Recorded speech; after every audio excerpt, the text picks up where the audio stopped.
Okay, everybody, welcome to the latest episode of All Too Real 2. My name is Michael E. Cullen II, and with me, as always, is... It's Matthew... Stallion...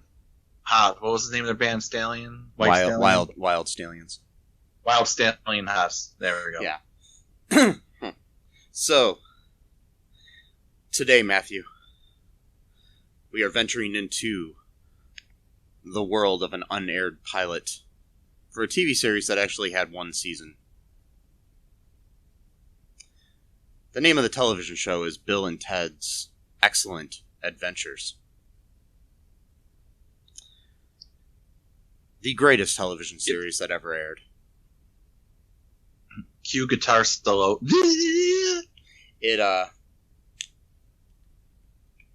If this show never had aired, the world as we know it would not be the same. Right. It's true, actually. Yes. By the way, that little guitar solo thing I did, that's exactly how a guitar solo sounds like, so just letting you know. Wow. Every time you listen to a band and it plays a guitar solo, that's actually not the way it's supposed to sound. It's supposed to sound like, that's how it sounds. So just letting you know, you've been listening to fraudulent music this entire time. So like, the late Eddie Van Halen's career was all just a joke. No, it wasn't a joke. It's just that it wasn't guitar. I don't know what he was playing. Some other instrument, probably. I don't know. But what about he played it well. What about Hendrix? Same deal. I heard that it was actually an accordion that was stuck inside a vessel to make it look like it was a guitar. So it was like a tiny accordion inside of a... Oh, it was really small. It was like, like a miniature, I think it was made for like mice or rats to play with, like in their cages, And is that why he was trying to break the guitar on stage, is because he was trying to get the accordion out? Yeah, well, he's also trying to free the rats as well, because he was like an animal rights type of person, so he didn't... There were rats in there, okay. He didn't think it was right that the rats would be stuck inside of his guitar and not having all that vibration kind of hurt. Did he really have this talent, or was it the rats? Well, it was kind of a combination. There's disagreement among scholars if it was 50-50 or 60-40, I'm not sure. But definitely, I think it was Jimmy the majority, kind of getting assistance. So this isn't like a Ratatouille sort of situation where... Yeah. Okay, just making sure. Well, no, it's more of like a Ratatouille. Well, it's more of like a reverse Ratatouille, where the mice are helping the chef, not the chef helping the mice. I never saw Ratatouille, so I'm not. That's what I assume it's about. But actually, no, it's you really need to watch Pixar movies, Matt. I mean, I'm just saying in general. I'm just not a huge fan of Pixar. I don't know why. I'm just telling you, they're good. Soul is amazing. Anyways, so back to reality here, folks. But just to be clear, the plot of Ratatouille is about a rat that's really good at making food, and he basically controls a chef. Okay, so yeah, that's cool. Who's not good at making food? So that's that story. Yeah. I did not save you the time of watching it, though. It's still a good movie. Which Pixar movies have you seen, Matt? Toy Story. Yeah. I mean, all the Toy Stories. Those are good, right? Well, no, actually, not the fourth one. The first three. Yeah, I like those. You should watch the fourth one. It's good too.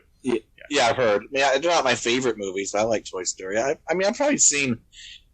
Was WALL-E one of the Pixar movies? Yes. Yeah, I liked WALL-E. That was pretty good. I don't know, just that style of animation is just not my favorite style, that's all. It's just, I know it's good. I know that people are talented. But you should really watch Soul and Inside Out. Yeah, I've heard of Inside Out. Watch both of those. Soul is amazing, and Inside Out. They're both directed by the same guy. Okay. They're both really heartwarming, touching movies. Yeah. Yes, and they make you think a lot about life. Yeah. So I'm gonna cry. I'll probably check it out eventually. I'm not watching. When I'm not watching all of the weird shit that I watch, and for the podcast.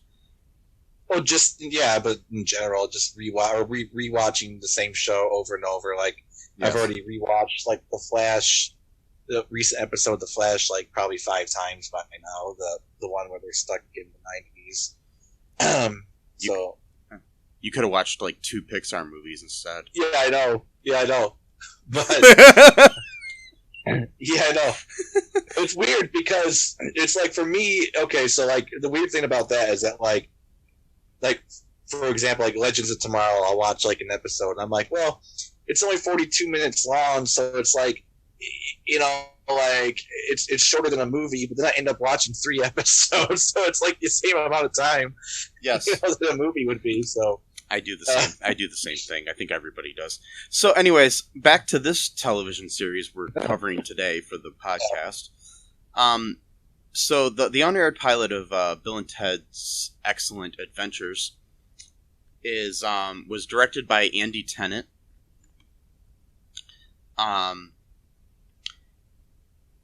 It was written by Savage Steve Holland. Yes, that is his name. Savage Steve Holland. That's a great name. It sounds like a wrestler, It does. Yeah. And and Darren Star, the teleplay was by that. By the way, Darren Star created 90210 and Sex and the City. Oh, wow. And he wrote this. Yeah, sometimes you strike, lightning strikes, and sometimes it doesn't. Yes, and Andy Tennant, who directed this, directed Sweet Home Alabama, Hitch, Fool's Gold, Ever After: A Cinderella Story.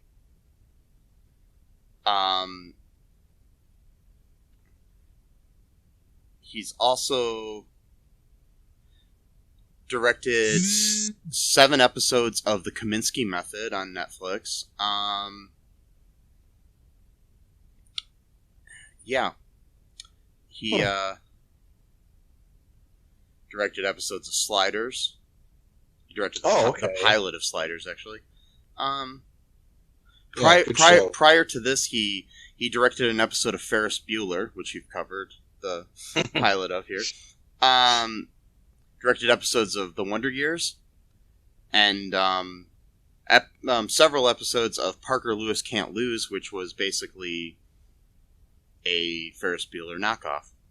Yeah. So, yeah. A more successful one. Yes. He also directed the television series The Adventures of Briscoe County Jr., the Amy Fisher story. Yeah. So, a lot of different things here. I just wanted to look him up because I was curious, but yeah. Like I said, Darren Star was the creator of 90210, Sex and the City,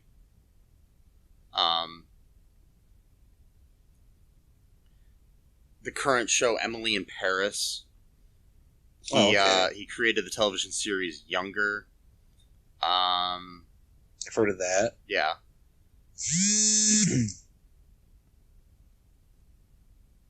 Yeah, he also created the television series Grosse Pointe, which was 17 episode television series, which I have on DVD, and this is actually really good if you've never seen it. So, anyways, Yep. There's that. Um,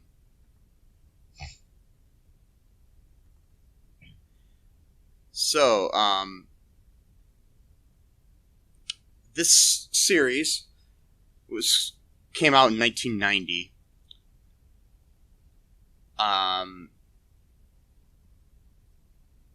Actually, it came out in 1992, I should say. The movie came out in 89. It was the animated series that came out in 90. I'm sorry, I was reading wrong. So basically, it's where we follow the characters of Bill and Ted after the events of the movie.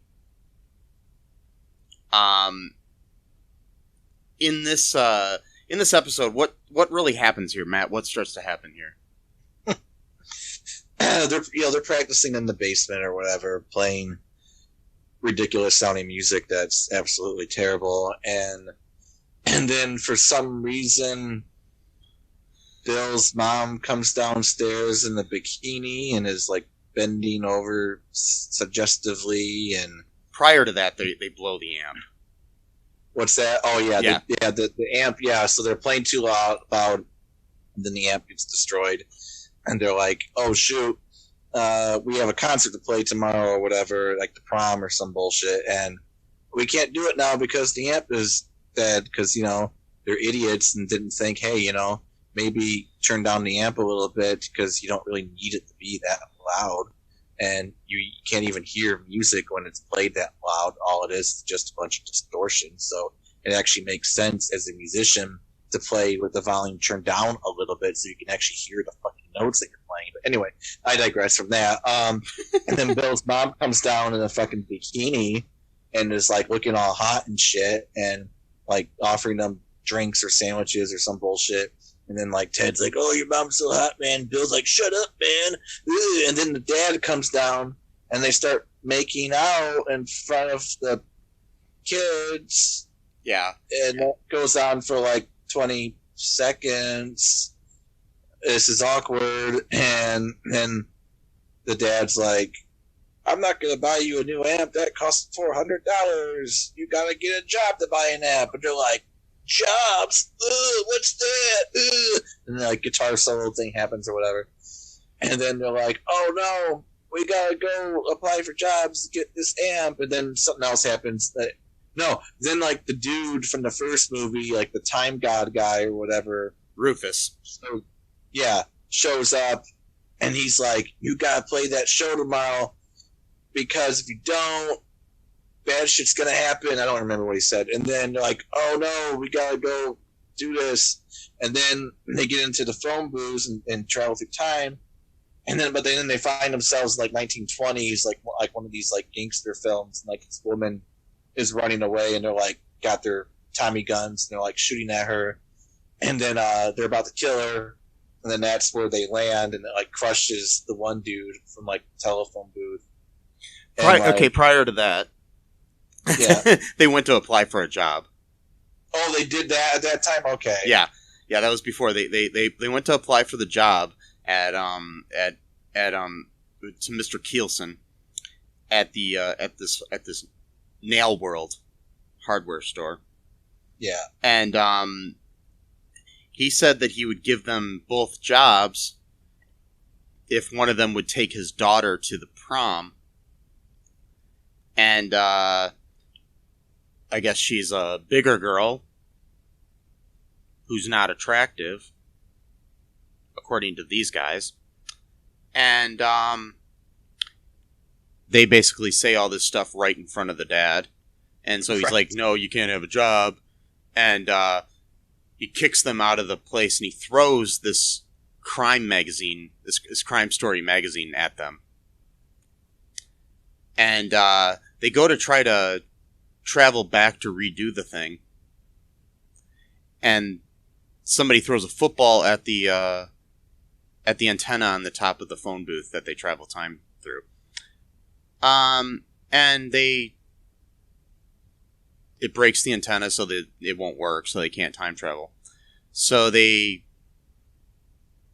fix it with a shoestring and the magazine wrapped around it. And so because the magazine's there, they basically, instead of time traveling, get zapped into the magazine. which is kind of like a comic book sort of magazine, like a kind of Pulp Fiction noir sort of thing, you know? Not Pulp Fiction like the movie Pulp Fiction, just, you know, making that clear. Like a Pulp Fiction comic book. Yeah. And so they end up in this black and white world where they basically save the life of this girl who's kind of like the girlfriend of like a mobster or something. And what were you saying? They flatten this guy, and they basically got guns coming at them, so they get in there and then they travel back to, you know, to San Dimas, and they bring the girl with them. Her name is Roxanne, played by Jamie Luner. I don't know. She was actually one of my first crushes when I was a kid. I remember liking her. She was on a lot of television series and stuff like that, and later on All My Children and different things. Anyway, so you would know her if you saw her. And, you know, hopefully that you're listening to this, maybe you did see the episode. So they get back, and I think we should take a break right now, Matt, so then we can come back and talk more about this, because I'm going to leave people in suspense to find out what happens next. Okay. Which you should probably already know because you probably watched the episode. If you're listening to this. Yeah, well, maybe. Or maybe not. So we'll be right back.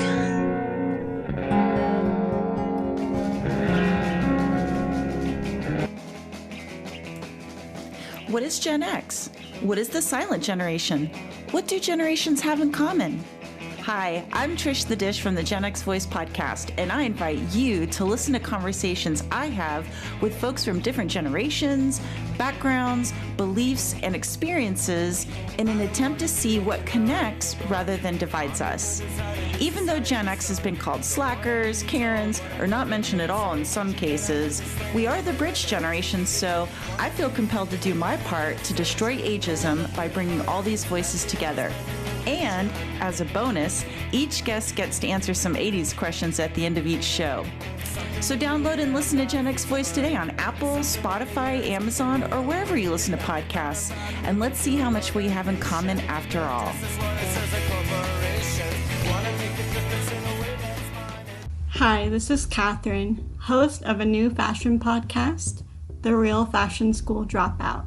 Join me as I interview guests every week in the fashion and beauty space, and we gossip on all things fashion and beauty, and even get into some personal stories of their journey in the industry. You can find us on Apple, Spotify, pretty much wherever you get your podcast. Hope to see you there.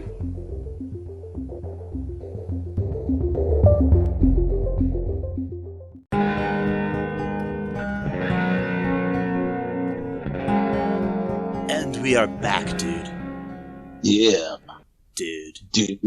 Come on, dude. Yeah, totally. Like, dude, where are we going from here, man? Yeah, they bring her back, and she's like still in black and white, which is kind of a cool effect, and like, they go to Bill's house, I think, or something, and just tell her to stay put, trying to figure out, you know, how to get her back, or, you know, what's happening. And so, like, they leave her with Bill's mom to chat with her or whatever. Yeah, Bill's stepmom. And I thought it was his mom. No, it's his stepmom. She's only like a year or two older than them. Like in the first in the first movie, it's established that, you know, she was in school with them. Oh, okay. And then Bill's dad married her. So, oh, okay. Like, Well, good, because that makes like the hot mom stuff a little bit less creepy and scary. Yeah, because like I thought that like she's acting way too familiar. Yeah, no, she's only like a couple years older than Bill and Ted. Oh, jeez. So yeah, because like I think like I'm trying to remember like in the movie or one of the things they talked about how, you know, I think Ted wanted to take her to prom. Oh, wow. Yeah. So anyways, they then go back to the Nail World and try to redo their whole thing of getting the jobs, and they get that taken care of. The dude at the Nail World gives them they both talk about wanting to they both end up agreeing to take his daughter to the prom or the dance or whatever the fuck it was, and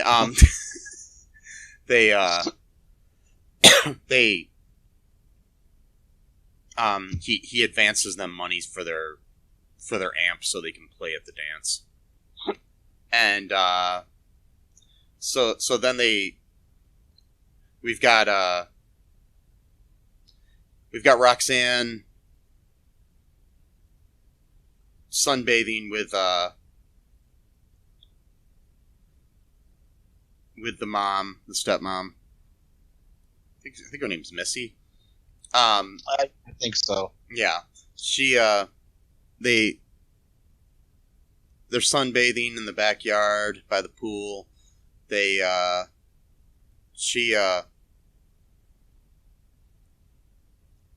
have like a couple funny lines here and there about how she needs, you know, strong suntan lotion.